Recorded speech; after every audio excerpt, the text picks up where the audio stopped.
So hey guys, welcome back to a brand new video. हर तमगे हर जगह एक कहानी मौजूद है, परंतु कुछ कहानी सुना दी जाती है तो कुछ कहानी छुपा दी जाती है। ये छुपी हुई कहानी आज हम आपको सिनिस्टर स्टोरी में बताने जा रहे हैं। इस वीडियो को देखने के बाद आपको खौफ का एक असल मंजर महसूस होगा। इस वीडियो को देखने के बाद आपको पता चलेगा कि जीवन में की गई हर गलती का हिसाब होता है। यह कहानी है इरफान की। इरफान जो आर्थिक रूप से काफी असहाय था, जिसके कारण उसे 20 साल पूर्व ऑटो रिक्शा चालक बनने का फैसला किया। वह अपने कार्य से पूर्ण रूप से अवगत था, परंतु एक हादसे ने उसकी जिंदगी खत्म करके रख दी। आखिर क्या थी यह कहानी? एक सच्ची डरावनी कहानी। तारीख 18 जून 2019, इरफान का जन्मदिन। इरफान पूरे दिन की मेहनत करके अपने घर की ओर निकलता है। ऑटो रिक्शा पूरे दिन चलाने के बाद वह थक जाता है, लेकिन इसके बावजूद वह बेहद खुश होता है। आज उसकी कमाई अच्छी जो हुई होती है। वह सोचता है कि घर पहुंचते हुए वह रास्ते से कुछ खाने के लिए ले चलेगा, ताकि उसके दोनों बच्चे और पूरा परिवार खुश रहे। इरफान अपने परिवार से बेहद प्रेम करता है। वह हर दिन अपने समय से ज्यादा वक्त ऑटो रिक्शा चलाता है, ताकि किसी भी दिन उसके परिवार वालों को किसी के सामने हाथ न फैलाना पड़े। आज इरफान को बहुत फोन आ रहे थे। यह सब फोन उसके घर से ही आ रहे थे।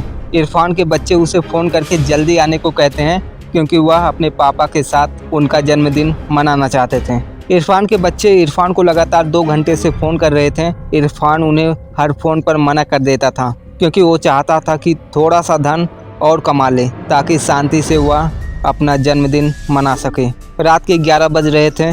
इस वक्त गांव के लोग नींद की अवस्था में होते हैं। इरफान को अब कोई सवारी नहीं मिल रही थी। इरफान ने सोचा कि अब उसे शायद कोई अन्य ग्राहक नहीं मिलेगा। अब उसकी जेब में पूरे दिन के तकरीबन 1200 से 1300 रुपए की कमाई हो चुकी थी। अब वो अपने घर की ओर निकल रहा था। वह बेहद खुश था। उसने अपने ऑटो के दोनों कोनों को खींचा हुआ था। वह रास्ते में ढाबे से कुछ खाना भी लेकर जाने का सोच रहा था। रात के वक्त होने के कारण वह अपनी तेज रफ्तार में ऑटो दौड़ा रहा था। यह रास्ता उसके घर की तरफ शॉर्टकट था। वह ऑटो से हवा से बात करवा रहा था, तभी अचानक से एक तेज रोशनी उसके आंख के सामने पड़ी और वो खुद को बचाने के लिए ऑटो के हैंडल को दूसरी ओर किया। अंधेरा होने के कारण उसे यह मालूम न चला कि उसका रास्ता अब बदल चुका है। वह जिस रास्ते पर अब था, उस रास्ते की एक खास बात थी कि इस रास्ते से इरफान का गहरा संबंध रहा है। 20 साल पहले वह इसी रास्ते से गुजरा था। इरफान को उस रास्ते में घुसते ही अजीब सी ध्वनि सुनाई देती है। उसे अपना वही सफ़र फिर से याद आने लगता है। वह इसी दिन 20 साल पहले आया था। रास्ता बेहद सुनसान था। वह आगे जल्दी बढ़ रहा था, तभी अचानक से उसके ऑटो रिक्शा के सामने एक लड़की आ गई। लड़की की शक्ल देख इरफान बेहद घबरा गया। इरफान की आंखें बंद हो गई।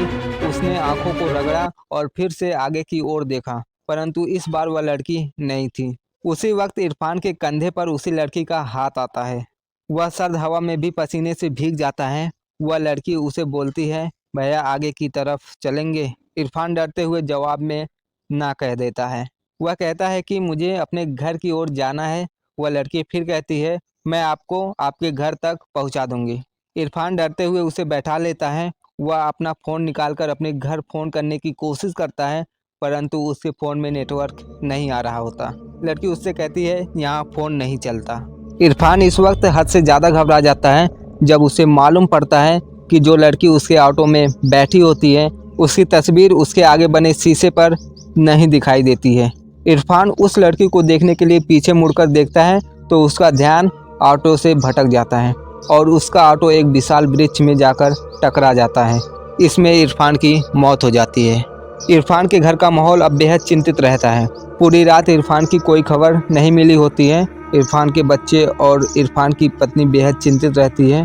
तभी उनका एक पड़ोसी उसके पास आता है और इरफान की पत्नी को अखबार दिखाते हुए कहता है, क्या कल इरफान संगड़ के इलाके से आ रहा था? इरफान की पत्नी कहती है कि उसे नहीं मालूम, लेकिन यह इरफान नहीं हो सकते। वो गाड़ी कभी लापरवाही से नहीं चलाते। वह इतने भरोसे से इसलिए कह पा रही थी क्योंकि अखबार में मरने वाले की फोटो नहीं थी। इरफान के घर के सामने अचानक से पुलिस की गाड़ी पहुंचती है।